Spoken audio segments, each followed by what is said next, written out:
Ask a few people what design is, and you will get completely different answers. And honestly, that's where the question begins.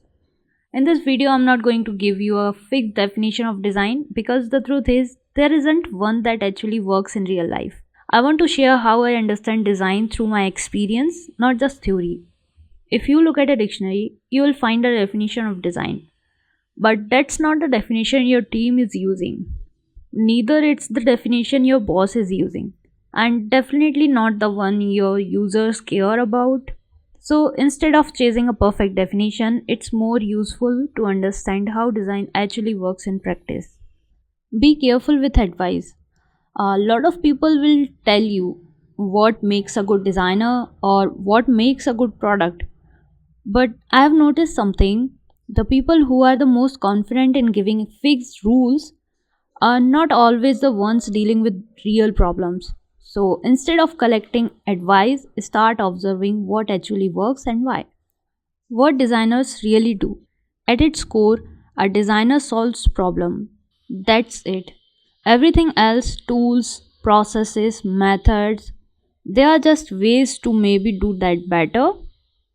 I started thinking about design in a slightly different way. It's not just about what you are making, it's about how important the decision is. Let me give you an example. If you are deciding where to eat lunch, that's a small decision. You don't research, you don't test options, you just go. If you are choosing a college, you spend time, you research, you compare.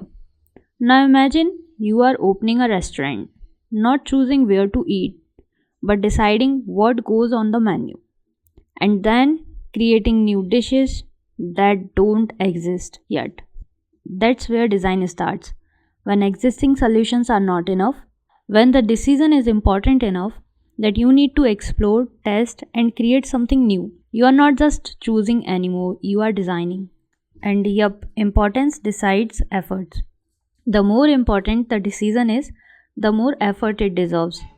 If something is low impact, you can rely on patterns and past experience.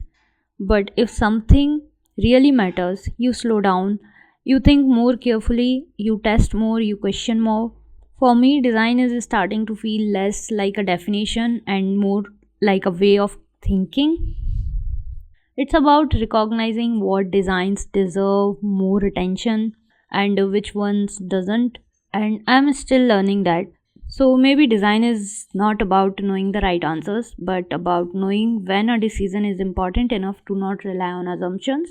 If you are also learning design like this through experience and observation, you will probably relate to this series. Maybe design is not about having answers, but knowing which questions are worth spending time on. The difference isn't in what you are creating, it's in how much that decision actually matters. Not every decision needs design, but the most important ones always do. I'm always learning design and I'm learning to take the important decisions more seriously. So follow me out and let's grow together.